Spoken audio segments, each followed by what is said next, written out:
আসসালামু আলাইকুম প্রিয় দর্শক, অন্য মঞ্চের আলাপ চাইতায় আপনাদের সকলকে আমন্ত্রণ জানাচ্ছি। পৃথিবীর যে প্রান্ত থেকে যারা এই অনুষ্ঠানটি দেখছেন সবাইকে স্বাগত। আপনারা ইতিমধ্যেই জেনে গেছেন যে গতকাল রাতে ডক্টর ইউনূসের বাসভবন যমুনায় কিছু একটা ঘটেছে। আসুন আমরা জেনে নিই যে কি ঘটনা ঘটেছিল। গতকাল সেনাপ্রধান জেনারেল ওয়াকার সহ সামরিক বাহিনীর উচ্চ পদস্থ বেশ কয়েকজন কর্মকর্তা প্রধান উপদেষ্টা ডক্টর ইউনূসের বাসভবনে গিয়েছিলেন। সময় সামরিক বাহিনীর কর্মকর্তাদের মধ্যে উত্তেজনা দেখা দেয় এবং তারা বলেন যে আপনি তো নির্বাচিত কোনো কেউ নয় যে আপনার দেশ সংস্কার করতে হবে, আপনাকে এই দায়িত্ব কে দিয়েছে? আপনি প্রথমে এবং আপনার একমাত্র দায়িত্ব হলো যে একটি সুষ্ঠু নির্বাচন অনুষ্ঠান করা, এবং আপনি কিভাবে কবে নির্বাচনটি অনুষ্ঠান করবেন সেই রোড ম্যাপটি কবে ঘোষণা করবেন। এই পর্যায়ে সেখানে দুজন শিশু উপদেষ্টা উপস্থিত ছিল এবং তারা কথা বলতে গেলে একজন মেজর জেনারেল পদস্থ কর্মকর্তা উত্তেজিত হয়ে বলেন যে তোদের আমরা রাস্তা থেকে তুলে এনেছি, একদম কোনো কথা বলবি না, কথা বললে ঘাট ধরে বের করে দেবো। এবং সেখানে ব্যাপক উত্তেজনাকর একটি পরিস্থিতির সৃষ্টি হয়। সমস্ত পরিস্থিতি বদলে যাচ্ছে। আপনাদের একটু জানিয়ে রাখি, যারা ডক্টর ইউনূসকে ষড়যন্ত্রের মাধ্যমে ক্ষমতায় বসিয়েছিলেন তারাও কিন্তু ডক্টর ইউনূসের উপরে রীতিমতো হতাশ। বিভিন্ন গোয়েন্দা সংস্থা রিপোর্ট এবং বেশ কয়েকটি দেশের তারাকে বোঝাতে সক্ষম হয়েছে যে যে পরিবর্তনের আকাঙ্ক্ষা নিয়ে বাংলাদেশে এত কিছু ঘটে গেল, ডক্টর ইউনূস সেটি করতে সম্পূর্ণ ব্যর্থ হয়েছে এবং এটি ডক্টর ইউনূসের মাধ্যমে করা সম্ভব নয়। ডক্টর ইউনূসের মাথা থেকে তাই তার আন্তর্জাতিক মুরব্বীরা হাত সরিয়ে নিয়েছে। ডক্টর ইউনূসের পায়ের নিচেও এখন কোনো মাটি নেই, কিন্তু তিনি কোনো অবস্থাতেই ক্ষমতা ছাড়তে চাচ্ছেন না। আমার খুব ১৯৭৫ সালের আগস্টের পরবর্তী ঘটনাগুলো মনে পড়ছে যে তখন বঙ্গবন্ধুকে সপরিবারে হত্যা করবার পরে যে খন্দকার মোশতাক যে দায়িত্ব নিয়েছিলেন দেশ পরিচালনার, এবং তিনি তখন এই বঙ্গভবনে বঙ্গবন্ধুর খুনীদের নিয়ে ফুর্তি করতেন রাতে। তার একটা প্রেমিকা ছিল জেবা নামের, সেই প্রেমিকার সাথে তার সময় কাটাতেন। এসব করতে গিয়ে তিনি দেশটাকে আর চালাতে পারলেন না এবং তখন মাত্র ৮৪ দিনের মাথায় হি ওয়াজ কিকড আউট। হ্যাঁ, মীর জাফর মুশতাকের বিদায় হয়েছিল ৮৪ দিনের মাথায়। তো এই ইতিহাসগুলো আমরা যেন ভুলে না যাই, কিংবা আমরা যদি এরশাদের ক্ষমতা গ্রহণের কথা মনে করি যে ১৯৮২ সালে মার্চে তিনি যখন ক্ষমতা গ্রহণ করেছিলেন, তার আগে কিন্তু তৎকালীন রাষ্ট্রপতি বিচারপতি সাত্তারের সাথেও কিন্তু তার বেশ কিছু টানাপোড়েন শুরু হয়ে গিয়েছিল। তো সেই পরিস্থিতির সাথে আজকের পরিস্থিতির কিন্তু অনেক মিল আমরা দেখতে পাই। কালকে প্রাপ্ত শেষ খবর হলো যে সামরিক বাহিনীর কর্মকর্তারা ডক্টর ইউনূসকে আল্টিমেটাম দিয়ে এসেছে, তিনি ক্ষমতায় থাকবেন কিনা সেই আশঙ্কাও কিন্তু উকিঝুঁকি মারতে শুরু করেছে। এছাড়াও ডক্টর ইউনূসের একজন উপদেষ্টাকে নিয়ে ভীষণ আপত্তি উঠেছে সেনাবাহিনী সহ বিভিন্ন মহল থেকে, এবং সেই উপদেষ্টা এখন খুবই চাপের মধ্যে আছেন এবং সবাই দাবি করছেন তাকে উপদেষ্টা পরিষদ থেকে সরিয়ে দেওয়া হোক এবং তার ফোন, তার কার্যকলাপ সবকিছু উপরে গোয়েন্দা নজরদারি বাড়ানো হয়েছে। সো এই পরিস্থিতিতে আমরা একটু অপেক্ষা করি। দর্শক, ভেতরে ভেতরে কিছু একটা ঘটছে, কিন্তু যেটা আমরা ধরতে পারছি না। কালকে রাতে অজিত দোভাল এবং আমাদের সিডিএস যিনি আছেন এখন অনিল চৌহান, সঙ্গে সেন্ট্রাল আইবি, স্টেট আইবি এবং আরো অনেক অফিসাররা, টোটাল 11 জন শেখ হাসিনার সঙ্গে দেখা করতে গেছিলেন। এখন কথাটা নিশ্চয়ই মোদীজির সঙ্গে হয়েছে, তারপরে যাচ্ছেন, কারণ মোদীজি এর মধ্যে ঢোকেন নাই কারণে এখন তো প্রধানমন্ত্রী শেখ হাসিনা তো ক্ষমতায় নেই। যেটুকু আমি শুনেছি, প্রথমে শুনেছিলাম যে মোদীজি কথা বলবেন, আমি নিয়ে একটা ভিডিও করেছিলাম। পরবর্তীকালে শুনলাম যেহেতু প্রধানমন্ত্রী শেখ হাসিনা এখন ক্ষমতায় নেই, তাই রাষ্ট্রপ্রধান হিসেবে মোদীজি সরাসরি তার সঙ্গে দেখা করবেন না। যেটুকু করছেন সেটুকু হচ্ছে অজিত দোভাল মারফত। এখন তাহলে কি মেসেজ গেল, যেখানে সিডিএস যাচ্ছেন 3 বাহিনীর প্রধান, সঙ্গে এনএসএ।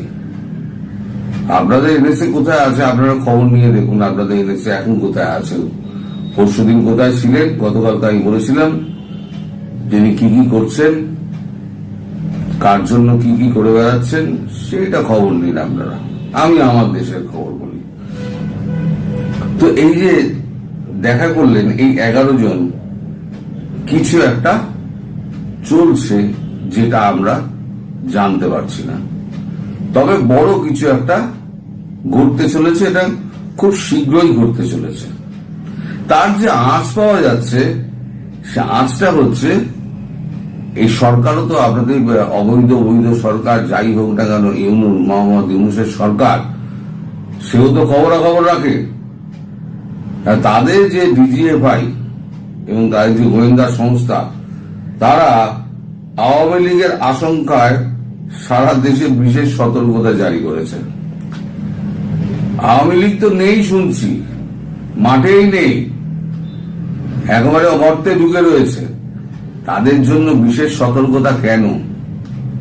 তার মানে ভেতরে ভেতরে কিছু আঁচ করছেন, বিশেষ কিছু হবে।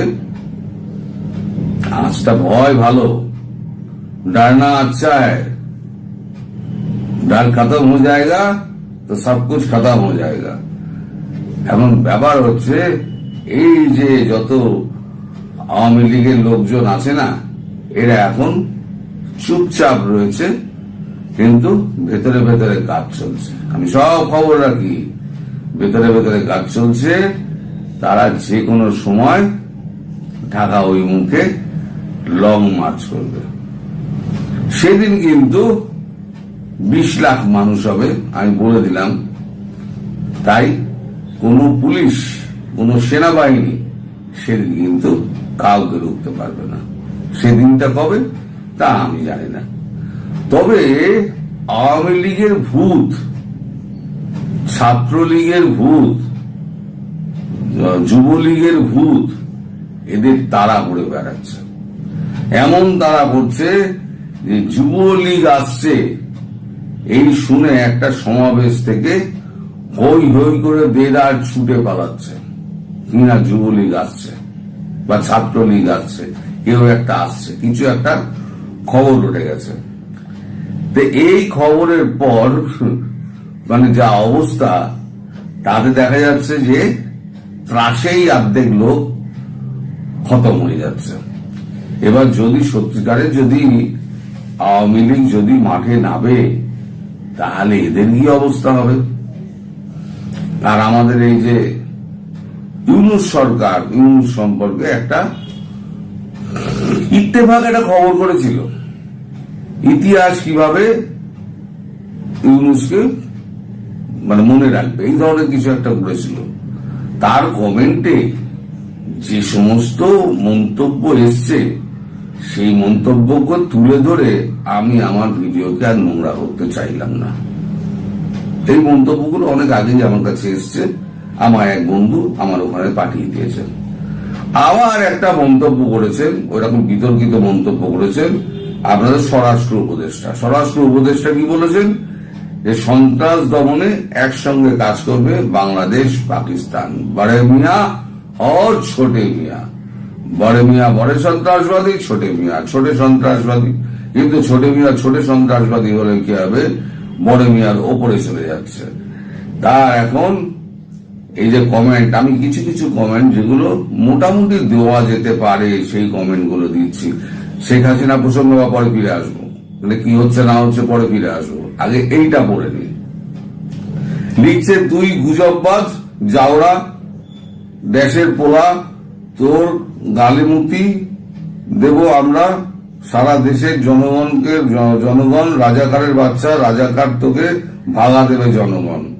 সন্ত্রাসী কি ভারত না তোর নানির অমুক। লজ্জায় মাথা খাইছে এই লোকটা, শিয়ালের কাছে মুরগি। একটু সংশোধনী প্রয়োজন। সত্যটা হচ্ছে এই সন্ত্রাসী তৈরিতে একসাথে কাজ করবে বাংলাদেশ এবং পাকিস্তান। একজন লিখেছে পাকিস্তান কেন, আরেকজনের খাবি সে খাবিস চেনে। এটাই আমেরিকা ইংল্যান্ডের সায়েন্স। তার একজন লিখেছে রতনে রতন চেনে।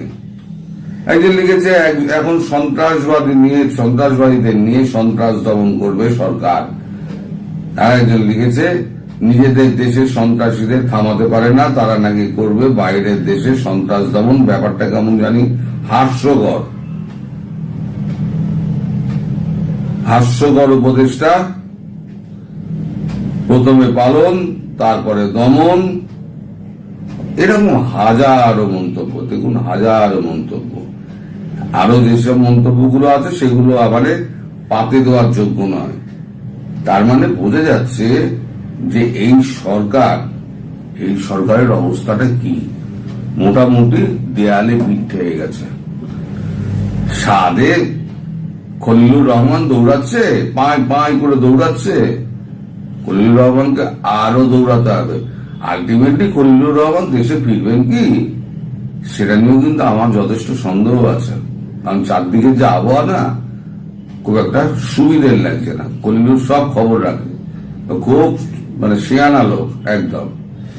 এদিকে হয়েছে কি, কালকে যে মিটিংটার কথা বলছিলাম, কালকে 11 জন যে গেছিলেন তারা মোটামুটি 45 মিনিটের মতো মিটিং করেছেন।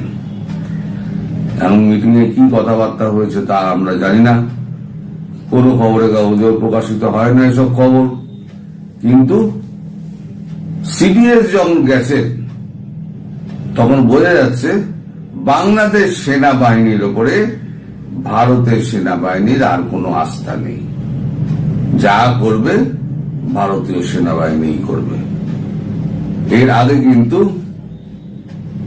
তিনজন ডিরেক্টর অফ মিলিটারি অপারেশন এসে দেখা করে গিয়েছেন, সে খবরও আমি করেছিলাম।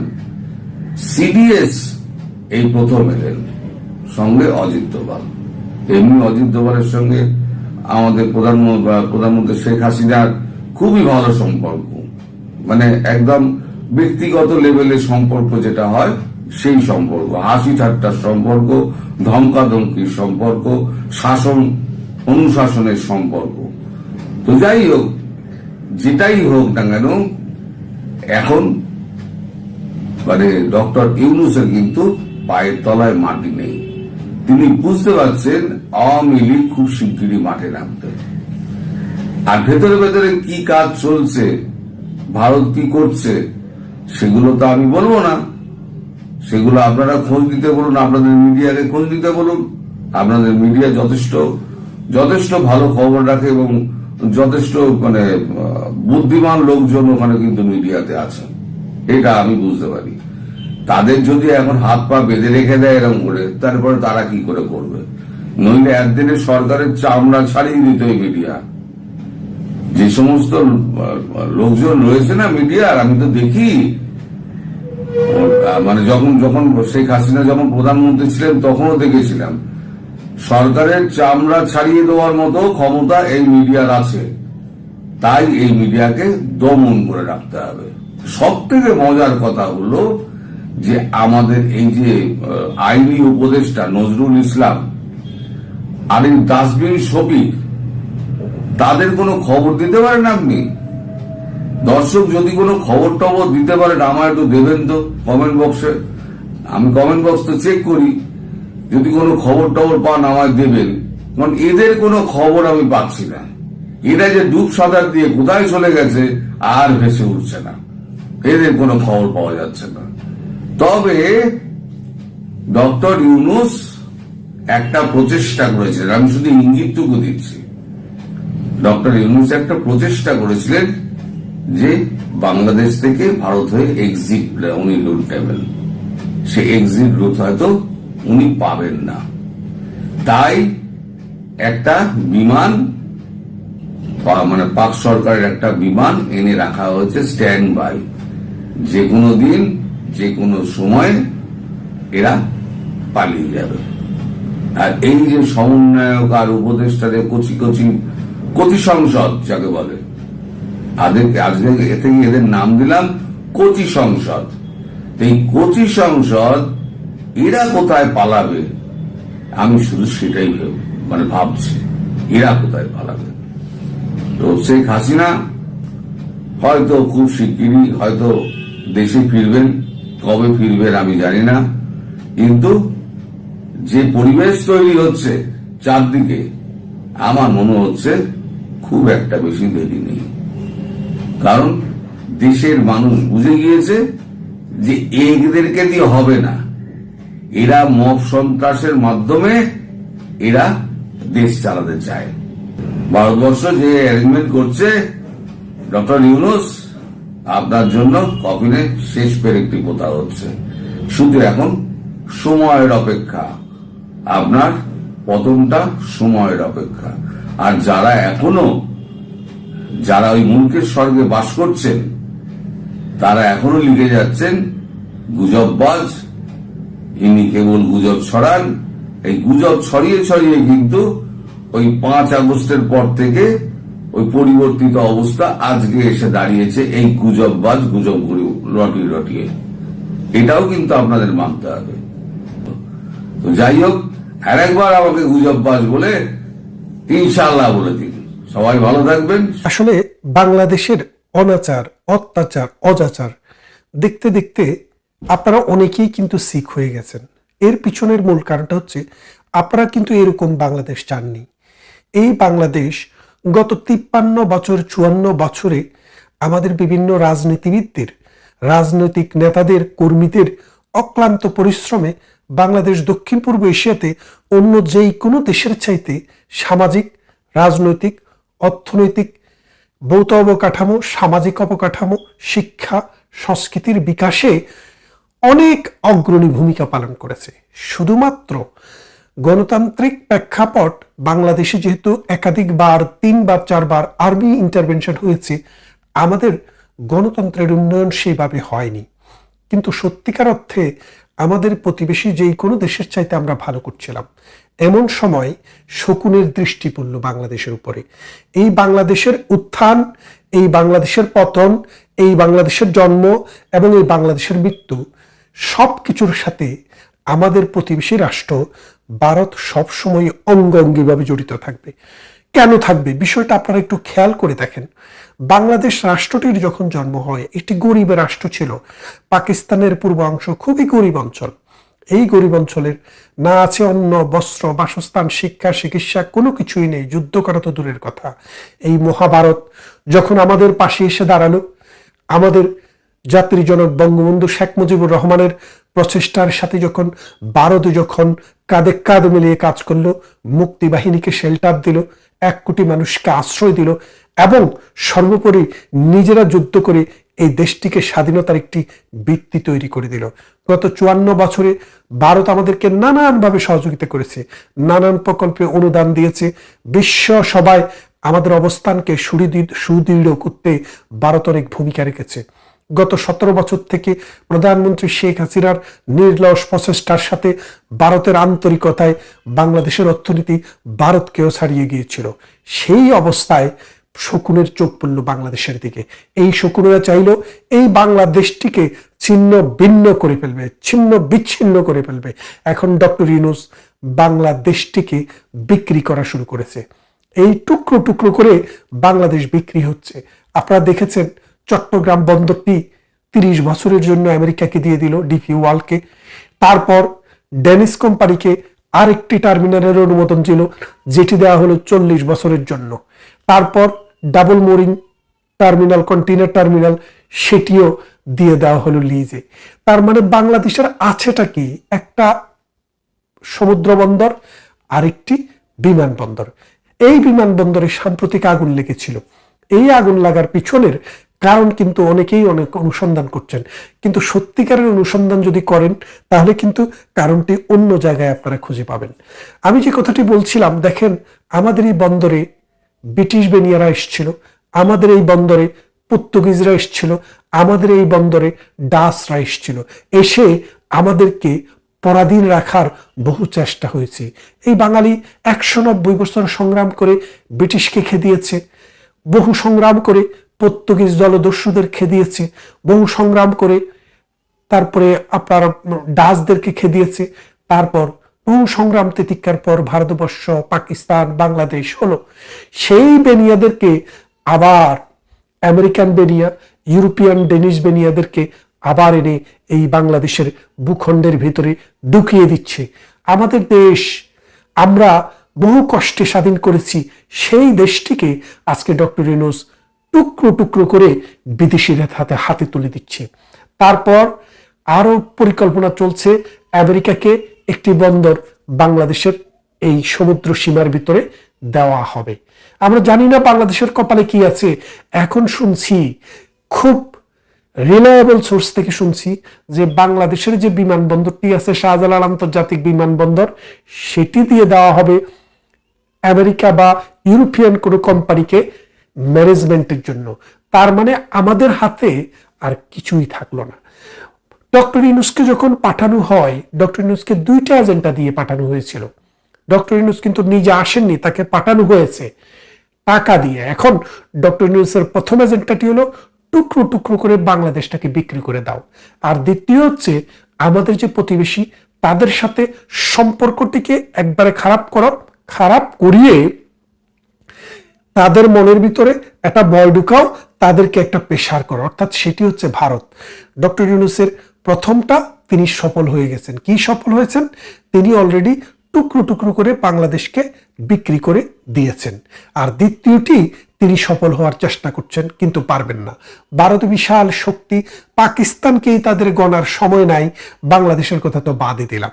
এখন এই ডক্টর ইউনূস এসে তার পালিত পুত্রদেরকে দিয়ে প্রথম ভারতকে থ্রেট দিল যে ভারতের 7টি যে অঙ্গরাজ্য তার কিছু অংশ বাংলাদেশের ভিতরে ঢুকিয়ে তিনি মানচিত্র বদলায় ফেলবেন।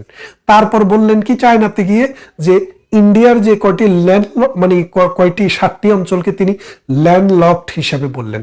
কিন্তু ল্যান্ডলক তো বাংলাদেশেরও বহু অঞ্চল আছে, ঢাকাও তো ল্যান্ডলক, কারণ ঢাকার চারপাশে তো কোনো সমুদ্র নেই।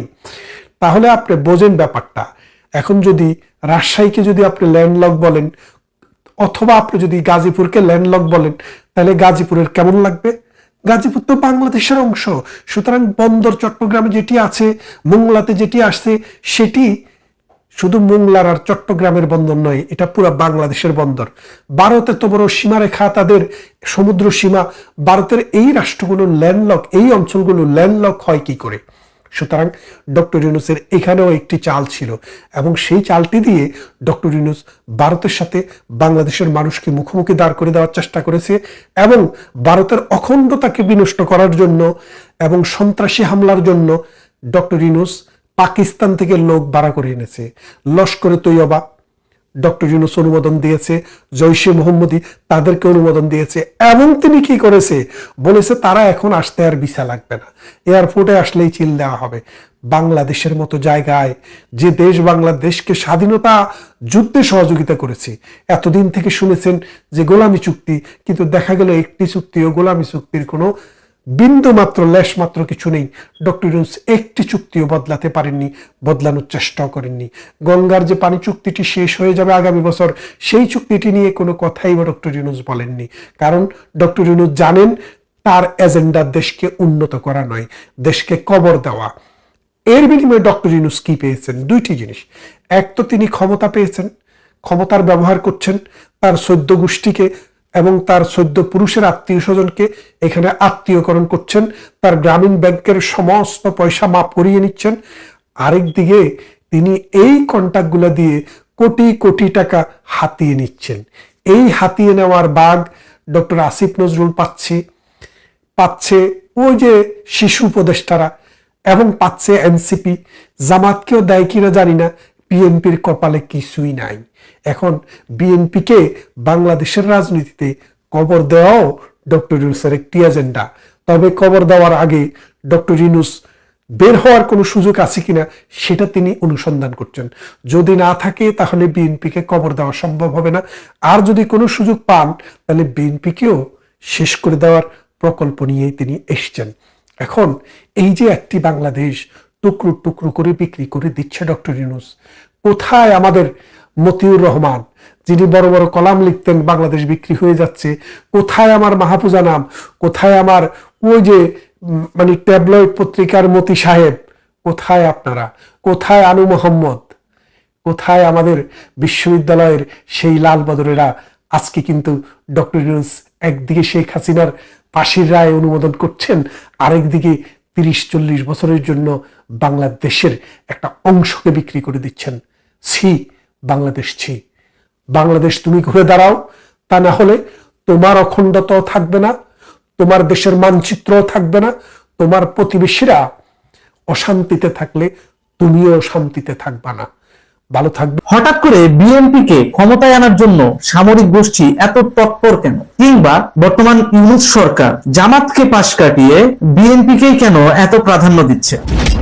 আরেকটা জিনিস খেয়াল করে দেখেন, ঠিক যে সময় দেশের প্রশ্নে সব দলগুলো ঐক্যমত্য হয়ে বিদেশি আগ্রাসন শক্তিকে মোকাবেলা করার চেষ্টা করছে, অর্থাৎ চট্টগ্রাম বন্দর এবং দেশীয় নদী বন্দরগুলো এগুলো যেন বিদেশিদের হাতে চলে না যায় সেটার দিকে ফোকাস দিচ্ছে, ঠিক ওই সময়ই ডক্টর ইউনূস একটা বিতর্কিত মন্তব্য করে বসেন সশস্ত্র বাহিনী দিবসে। তিনি বলেন যে স্বাধীনতার ঘোষক জিয়াউর রহমান এবং 25 তারিখে নয় 27 তারিখ থেকে বরং আমাদের স্বাধীনতা দিবস পালন করা উচিত। তো যদি সেটাই হয় তাহলে কি জাতির পিতা 2 দিন পর আমাদের শুনতে হবে ডক্টর ইউনূস ছিল?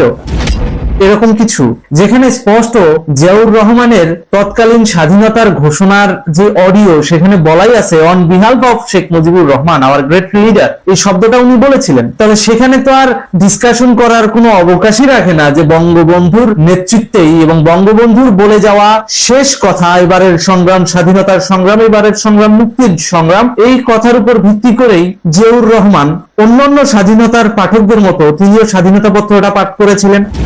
শুধু কালুরঘাট বেতার কেন্দ্র কেন, বাংলাদেশের যতগুলো মিডিয়া স্টেশন ছিল ওই সময় বেতার কেন্দ্র ছিল, প্রত্যেকটা বেতার কেন্দ্র থেকে শেখ মুজিবুরের নির্দেশ ক্রমে স্বাধীনতা যুদ্ধের ঘোষণা দিয়েছে সেই যুদ্ধপত্র পাঠকরা। অর্থাৎ জিয়াউর রহমান স্বাধীনতার ঘোষক নয়, তিনি স্বাধীনতার ঘোষণাপত্র পাঠ করেছেন। তিনিও অন্যান্য পাঠকদের মতো একজন পাঠক এবং তিনি সেটা দেশের স্বার্থে করেছেন। অবশ্যই তার কাজ প্রশংসনীয় ছিল, তবে সেই জিনিসটাকে ইস্যু করে যাতে আওয়ামী লীগ বিএনপি 90 সালের মতো ঐক্যবদ্ধভাবে বিদেশি গোষ্ঠীর বিরুদ্ধে কিংবা গণতন্ত্র ফিরিয়ে আনার ক্ষেত্রে ঐক্যবদ্ধ ভূমিকা না রাখতে পারে, এই জন্যই ডক্টর ইউনূস সশস্ত্র বাহিনী দিবসে পরিকল্পিতভাবে এই পুরানা ঘা চুলকায়া আরো তাজা করছে। এখন কথা হচ্ছে কেন বলতেছি পুরানা ঘা চুলকায়া তাজা করছে? এই কারণে বলতেছি কারণ বঙ্গবন্ধুর স্বাধীনতার ঘোষক এবং ওই সময় বঙ্গবন্ধুর একচ্ছত্র লিডারশিপে যে মুক্তিযুদ্ধের প্রেক্ষাপটটা তৈরি হয়েছে, কারণ তাকে ক্ষমতা দেওয়া হয় নাই, এইটার কারণেই তো সাধারণ জনগণ ক্ষুব্ধ ছিল। একই সাথে দীর্ঘ 23 বছরের বঞ্চনা, তো সব মিলিয়ে বঙ্গবন্ধু যখন বলে গেলেন এবারের সংগ্রাম মুক্তির সংগ্রাম, এবারের সংগ্রাম স্বাধীনতার সংগ্রাম, তারপরে মূলত বাঙালি সামরিক গোষ্ঠী যারা ছিল, যারা পাকিস্তান সামরিক বাহিনীতে কাজ করতো কিন্তু বাঙালি ছিল, পূর্ব বাংলায় বাড়ি ছিল, অর্থাৎ পূর্ব পাকিস্তানে বাড়ি ছিল, তারা সরাসরি শেখ মুজিবুর রহমানের লিডারশিপে অনুগত্য প্রকাশ করে মুক্তিযুদ্ধে যুক্ত হয়েছিল এবং মুক্তিযুদ্ধে সমর্থন করেছিল। এই ব্যক্তিগুলা যখন কাজ করা শুরু করলো তখন অনায়াসে যুদ্ধের পরিস্থিতি কিন্তু তৈরি হয়ে যায়। সুতরাং এই বিষয়টাকেই এখন হাতিয়ার করছে ইউনূস সরকার, যাতে করে 90-এর মতো গণতন্ত্র পুনরুদ্ধার এবং এই বিদেশি পরাশক্তিকে খেদানোর জন্য আওয়ামী লীগ কিংবা বিএনপি ঐক্যবদ্ধ হতে না পারে। সুতরাং এই বিষয়গুলো আমাদের খেয়াল রাখা দরকার। তড়িঘড়ি করে খলিলুর রহমান তিনি যখন ভারতে গেল মোটামুটি একটা বাস খায়াই আসছে, যদিও সেটা এখনো মিডিয়ার সামনে প্রকাশ করে নাই অ্যাকচুয়াল তাদের সঙ্গে কি মিটিং হয়েছে, তবে এটা কিন্তু পরিষ্কার যে সে একটা ভালো মতোই গুটুনি খেয়ে এসছে। তা না হলে যদি এটা পাকিস্তান পন্থীদের ফেভারে যাইতো এতক্ষণে দেখতেন যে বাংলাদেশে ভিন্ন রকম প্রেক্ষাপট তৈরি হতো। যেহেতু সেটা হয় নাই, সেহেতু বোঝাই যাচ্ছে যে তারা সেফ এক্সিটের জন্য এখন লাগেজ গুছানো শুরু করছে। তো এমন সময় শেষ পর্যায়ে ওদের হাতে একটা চাইল আছে, সেটা হলো জুলাই সনদ। এই জুলাই সনদের জন্য তারা একটা গণভোট ডাকবে। এই গণভোটটা তারা এই জন্যই দিবে যাতে ওই গণভোটকে কেন্দ্র করে তড়িঘড়ি করে জুলাই সনদের একটা পাকাপোক্ত বন্দোবস্ত যেন অস্থায়ীভাবে হলেও রেখে যাওয়া যায়, যাতে ভবিষ্যতে এটা নিয়ে আবার যখন সরকার চেঞ্জ হবে, আবার যখন প্রেক্ষাপট চেঞ্জ হবে, তখন এই বিষয়গুলো নিয়ে যাতে তারা ফিউচারে কাজ করতে পারে। তো পশ্চিমারা এগুলো দীর্ঘদিন ধরে ধরে জিয়া রাখে, এই কারণেই রাখে যাতে তারা ফিউচারে কাজ করতে পারে, এটা কমন। কিন্তু আমার কথা হচ্ছে এই ক্ষেত্রে বিএনপির ভূমিকাটা কি? এই যে নির্বাচন দিয়ে বিএনপিকে ক্ষমতায় আনার জন্য, নির্বাচন কমিশনকে পক্ষপাত পুষ্ট করার জন্য কাজ করা হচ্ছে, এইটার পেছনে নীল নকশাটা এরকম, আপনারা খেয়াল করে দেখবেন, যদি একটা পক্ষপাত পুষ্ট কিংবা পক্ষপাত পুষ্ট একটা নির্বাচন কমিশন পাওয়া যায় তাহলে মন মতো শাসন ব্যবস্থায় অধিষ্ঠিত করা যাবে জামাত বিএনপির লোকজনদের। আর এভাবেই যদি তারা ওই সমস্ত রাষ্ট্রীয় ক্ষমতায় জামাত বিএনপির লোকজনকে অধিষ্ঠিত করতে পারে, পরবর্তীতে কি করবে? তত্ত্বাবধায়ক সরকার ব্যবস্থা তুলে দিয়ে আবার পুনরায় সংবিধানের শ্রদ্ধা জানাবে, তারা জানায়া সরকারের অধীনে নির্বাচন দিবে, অর্থাৎ তাদের সরকারের অধীনে নির্বাচন দিবে। পরবর্তীতে কি হবে? একটা মেকি ইলেকশন, আবারও ওই ঘুরে ফিরে একই জিনিসই আসবে। আর নির্বাচন কমিশন এইভাবেই চলবে, একটা সরকারি প্রতিষ্ঠান যেভাবে চলে সেভাবেই চলবে। এই যে নির্বাচন কমিশনকে পক্ষপাত পুষ্ট করার জন্য এত পরিকল্পনা, এত জুলাই সনদ, এই গণভোট, এই সেই, এটা কিন্তু ঘুরে ফিরে ওই একটা জায়গায় এসে ঠেকতেছে, সেটা হলো নির্বাচন।